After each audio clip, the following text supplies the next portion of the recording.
drug mule unlocks the secrets of the universe and becomes something more than human. Lucy is a college student in Taipei, out on a casual date with her new boyfriend Richard. But the morning takes a dark turn when he suddenly tries to force her into delivering a mysterious locked briefcase. To a man named Mr. Zhang, she refuses, sensing danger. But Richard won't take no for an answer. In a twisted move, he handcuffs the case to her wrist, pays her $500, and pushes her toward the hotel entrance while standing outside as backup. Nervous and confused, Lucy enters the lobby and asks the receptionist for Mr. Zhang. The receptionist, seemingly calm, makes a call. Moments later, men in black suits emerge. In a split second, Richard is gunned down outside, and Lucy is dragged away, the suitcase still cuffed to her. She's brought before Mr. Zhang, a cold, brutal Korean mob boss. He's in the middle of executing men, his hands still dripping with blood. Lucy throws up from the horror. Mr. Zhang speaks in Korean, which Lucy doesn't understand, and he doesn't seem interested in explanations. To communicate, he brings in an English-speaking translator who instructs Lucy to open the case using a code provided by Mr. Yang. Lucy begs for mercy. She doesn't know what's inside, she was just a messenger. But there's no escape. As she punches in the code, Zhang and his men hide behind bulletproof glass, signaling they don't even trust what they're asking her to do. The case clicks open. Inside 4 vacuum-sealed pouches filled with a bright blue crystalline substance, CPH4. It's a synthetic drug, still experimental and highly dangerous. To test it, one of Zhang's men forces a sample into a drugged-out prisoner. The man first gasps, then breaks into hysterical laughter before convulsing uncontrollably. Zhang coldly ends the test with a bullet to the man's head. Lucy is terrified. Zhang tells her she now has a job. She pleads she doesn't want any job. She just wants to go home. Instead, they knock her unconscious. Somewhere else in the world, a calm university lecture contrasts with the chaos Lucy is experiencing. A professor explains that humans only use around 10% of their cerebral capacity. But what if someone could access more? What would happen at 20% or 100%? Lucy's journey has already begun. What's inside her is about to change not only her body, but time, space, and possibly the future of the human species. Lucy wakes up in a strange room with bandages on her stomach and something new coursing through her veins. Lucy slowly comes to in an unfamiliar room. Her shirt is missing, her stomach bandaged, and blood seeps through the dressing. She panics. Men in suits surround her, Mr. Zhang's crew, and a local surgeon stands beside them, smiling eerily. The translator explains they surgically implanted one of the blue drug pouches, CPH4, inside her lower abdomen. Her job? To be a human mule and deliver it. She's told her organs are intact and nothing else was touched. She's not alone. Several unlucky couriers are dragged into the room, each given a fake passport and boarding pass. The orders are simple. Fly to Paris, Berlin, Rome, get the drug there or their families will pay the price. Each is threatened into silence. Their faces are masked and they're hustled out like products. This is Yang's global operation, and Lucy is just cargo. She's knocked unconscious again and wakes up mid-transport, locked in a grimy cell somewhere. There, 2 men, thugs from the trafficking ring, enter. One of them starts harassing her, growing increasingly aggressive. Lucy tries to resist, but he retaliates violently. His kicks slam into her stomach, directly where the drug was sewn in, and then it happens. The pouch bursts. Suddenly, Lucy convulses violently, her body jerking on the floor. The CPH4 floods her bloodstream, and reality begins to fracture. She screams, but it's not pain. Something deeper is awakening. Her pupils dilate, her body stiffens, and her senses explode with overwhelming input. Her brain has just begun to unlock. Meanwhile, the professor we saw earlier continues his lecture worldwide. He dives deeper into the hypothetical consequences of expanding brain capacity. He speculates that at 20%, humans might gain control over their own bodies. At 40%, they might control others. at 60% matter itself, but he admits no one knows what would happen at 100%. That kind of evolution is beyond comprehension. Back in the cell, Lucy sits silently, no longer in pain. Her entire demeanor has changed. Her gaze is cold, calculating. A guard enters. She seduces him for a brief moment, then strikes, hard. One move, and he's unconscious. She takes his gun, keys, and walks out. Every sense is heightened. Her body is faster, stronger. Her reflexes are otherworldly. Lucy's transformation has begun. She walks into a hallway filled with armed men and doesn't even flinch.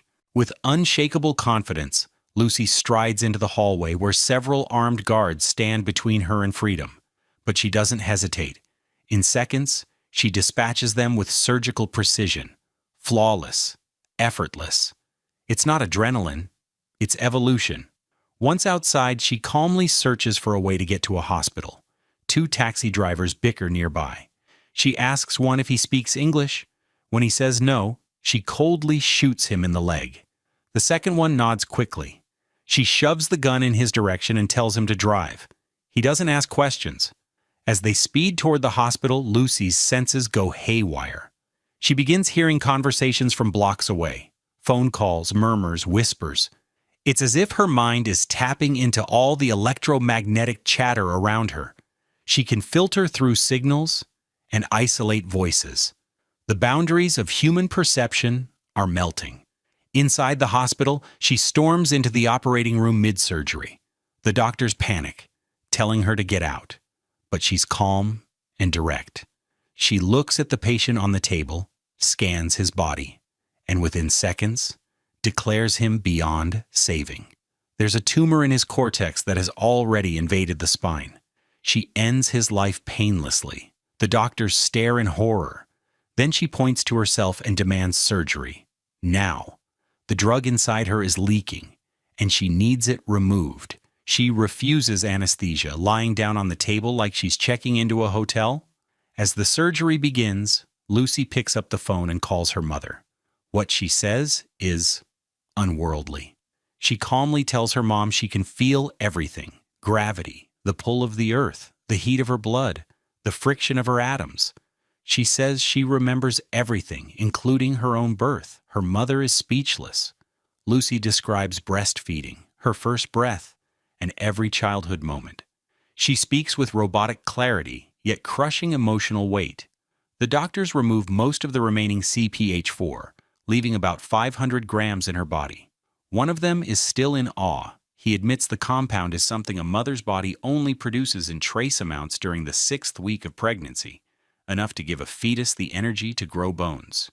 And Lucy? She just absorbed a lethal dose. She shouldn't be alive. She simply replies, "Not for long." As she exits the hospital, Lucy looks down at the sidewalk and sees the roots of trees pulsing beneath it, glowing like veins. Lucy walks through the city with new eyes. Her vision now stretches past surfaces. She sees cellular structures, electromagnetic fields, and the invisible data streaming through wireless networks. Every secret of nature pulses beneath her skin. With robotic calm, she walks into a luxury spa where Mr. Zhang, the drug lord, lounges in a towel, pampering himself. His guards barely have time to react. Lucy disarms and disables them with graceful brutality. She pins Zhang's hands to his chair using 2 knives like a butterfly in a display case. She doesn't need words. Pressing her fingers to his head, she extracts his memories directly. Images of flights, faces, and passports. In seconds, she knows where every other drug mule is headed: Berlin, Paris, and Rome. Elsewhere, Professor Norman, the neuroscientist whose lecture Lucy mentally accessed, is interrupted by a call. It's Lucy. She tells him she's read all 6,734 pages of his research. His jaw drops. He thinks it's a prank. She proves otherwise by simultaneously taking control of his laptop, TV, and radio, then appearing on the screen to speak with him live. He asks how she's doing this. She simply says, "I can access the electromagnetic field. I can manipulate energy." Then adds with eerie detachment, "I don't feel pain or fear or desire. I don't even feel time.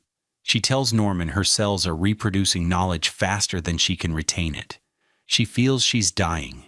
He urges her to pass on the knowledge like a cell dividing, like evolution itself. Hanging up, Lucy returns to her friend's apartment, calmly borrowing her laptop. As her friend chats nervously, Lucy already knows what she will say. She's seeing time loops, probability threads, and timelines play out before her. She writes a prescription for her friend, warning her of organ failure due to lifestyle habits. Her tone is devoid of emotion, only data. Then she changes her hair color, blending into anonymity. Meanwhile, she calls a French police officer, Del Rio. The conversation is one-sided. Lucy, speaking as though she's already in the room, gives him the complete list of the drug mules. Names, flight routes, internal locations of the CPH-4 packets. She also tells him she'll need the drugs soon. As each mule lands in Europe, they're silently intercepted by police, but one of them bolts into the crowd. And Lucy, aboard a plane, begins to disintegrate. Her hand vanishes into light. Aboard the plane to Paris, Lucy stares at her hand. It's vanishing.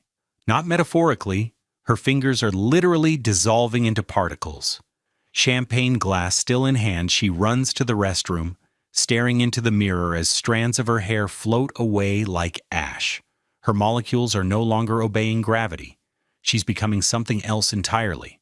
Panicked but still composed, she injects herself with more CPH-4. The reaction is immediate. Her cells stabilize. Her hand reforms. But her face reveals it all. She's running out of time. She awakens later in a Paris hospital, where a nurse gasps in disbelief. Lucy is not only alive, but healed. News spreads quickly. Del Rio arrives just as Lucy is dressing. He orders her to freeze, gun drawn. She sighs and asks to speak to him alone. When he refuses, his entire unit collapses to the floor, all asleep or paralyzed. No one touched them. Del Rio stares, wide-eyed. She gently removes the bullet lodged in his shoulder without breaking skin. When asked about the CPH-4, she simply replies, "They'll be safer with me." Lucy is now operating at 50% brain capacity. Sitting in Del Rio's police car, she zooms in on mobile signals and pinpoints Yang's location from miles away. When Del Rio refuses to let her drive, she levitates him into the passenger seat and takes the wheel. She admits she's never driven before, but that doesn't stop her. They speed through Paris, crashing through intersections, breaking every traffic law. Cars flip and bystanders leap. Del Rio asks where she's going. She doesn't answer. She sees the future in light and patterns. Meanwhile, Yang's men arrive at a secure medical facility. They begin slaughtering officers and extracting CPH-4 from the surviving drug mules. With each recovery, they execute their own mules, clean up protocol. The countdown has begun. Lucy storms the facility. At 60% capacity, her powers are exponential.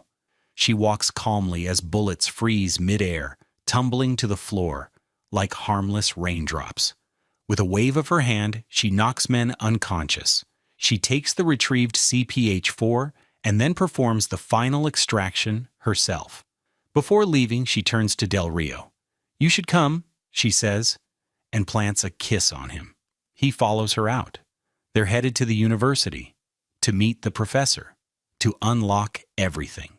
At the university, Professor Norman waits nervously. He's gathered the world's most brilliant scientists, neurology, quantum physics, and genetics experts. They've seen miracles, but none are prepared for what Lucy brings. She enters the room with calm authority. Her presence is unsettling, serene, yet beyond human. Before Norman can introduce the other professors, Lucy lists all their names, fields, achievements, and even obscure childhood details. She already knows them. She knows everything. "I've absorbed all recorded data," she says, "but knowledge alone is useless unless shared." She speaks of time, the only true measure of existence. All life is governed by time. Without it, there's no sequence, no consequence. Her words ripple through the room like prophecy. Meanwhile, outside, Jiang and his 25 heavily armed men descend on the university. They're done hiding. They've come for the drug and for Lucy. Inside, Lucy instructs Norman to inject her with the remaining doses of CPH4. He hesitates. It's too much. It could destroy her. It will accelerate the process, she assures him. So I can pass everything on? Norman obeys. As the chemical flows into her bloodstream, Lucy sits in the center of the lab, completely still. Thick black matter pulses from her spine, stretching outward like alien roots. It absorbs the lab's technology, fusing with the computers, walls, and even the air. Everything changes. Outside, chaos erupts. Zhang's mercenaries breach the building, executing guards and storming through hallways. Del Rio and the police fight back, holding the line. Inside, Lucy transcends. The black liquid builds something magnificent, a structure that defies all logic. The professors call it a next-generation organic supercomputer. It's alive. It pulses like a heart. Time bends around her. She sees distant galaxies, the origin of life and prehistoric Earth. She flashes through epochs, touching primordial beings, the first spark of consciousness, the first cell dividing. She's reaching 100% capacity, and in that moment, everything goes silent. Mr. Zhang breaks through the final door and points a gun at Lucy's head. But Lucy is already gone. Her body dissolves into light, clothes falling empty to the floor. Del Rio bursts in and shoots Zhang, ending his chase forever. A sleek, obsidian-colored flash drive appears from the supercomputer and extends itself to Professor Norman. He takes it. It contains everything. Del Rio stands frozen. Yang lies dead, his mission finished by a single bullet. But the real spectacle isn't the gunfight. It's the silence that follows. The black superstructure that had grown around Lucy is gone. Only the flash drive remains in its place, pulsing faintly in Professor Norman's trembling hands. It hums with quiet power, a vessel of ultimate knowledge. "What's in it?" one professor whispers. "Everything," Norman replies. Outside, emergency sirens echo, but inside the lab, time feels paused. No one speaks. The flash drive is more than a storage device. It's Lucy's final message, her entire understanding of time, life, the universe, compressed and gifted to humanity. Del Rio's phone vibrates. A new message pops up on the screen. Just one line. "I am everywhere." His eyes widen. He looks around, then up. Somehow Lucy still exists somewhere, not in body, but in presence. She has no form now, but she's watching, connected to every molecule, every frequency. From the roots of trees to the signals bouncing between satellites, Lucy is the system. She's surpassed time, form, and dimension. Professor Norman stares at the flash drive, overwhelmed by the implications. It's not just information, it's evolution. What humanity has spent millennia trying to understand now rests in the palm of his hand. But what will they do with it? Later, as the university clears out and investigators arrive, Del Rio exits the building into the sunlight. He looks up one more time at the sky, now clearer than ever. Lucy's voice lingers in his mind, not as sound, but as certainty. In this final form, Lucy has become the very essence of what she chased. Knowledge beyond boundaries, consciousness without limit, existence without ego. She didn't die, she expanded. Cut to the closing shot. Lucy's face in flashback, smiling, fade to black. Lucy wasn't just another sci-fi flick. It was a stylistic rocket ride through human evolution. And critics had a lot to say. Rotten Tomatoes praised its fearless ambition, calling it an audacious sci-fi ride that doesn't hold back on style or ambition. Variety was all in on Scarlett Johansson, describing her performance as electrifying and highlighting her transformation from clueless student to cosmic super being as cool and calculated. The Guardian called it a slick techno-thriller with philosophical flair, giving props to Luc Besson's hypnotic, fast-paced direction, and even Empire magazine admitted that even when Lucy loses its logic, it dazzles, thanks to jaw-dropping visuals and Johansson's full-throttle commitment.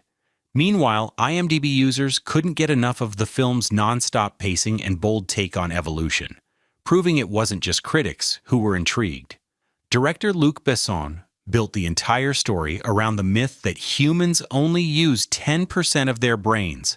A debunked idea, yes, but one he turned into a high-octane sci-fi sandbox. And it paid off big time. Lucy pulled in over $460 million worldwide on just a $40 million budget, making it one of the most profitable sci-fi thrillers of 2014.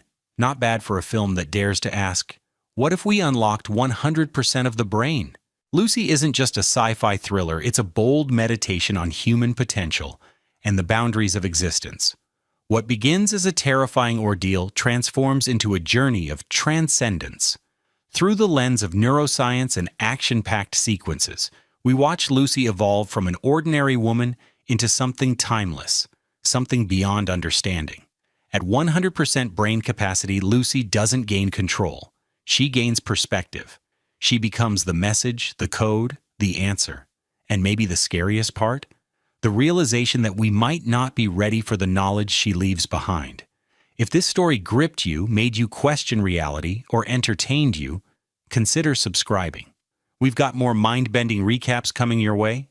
Smash the like button, drop a comment on what you think happened to Lucy, and share this with a friend who needs their brain rewired. Until next time, stay curious.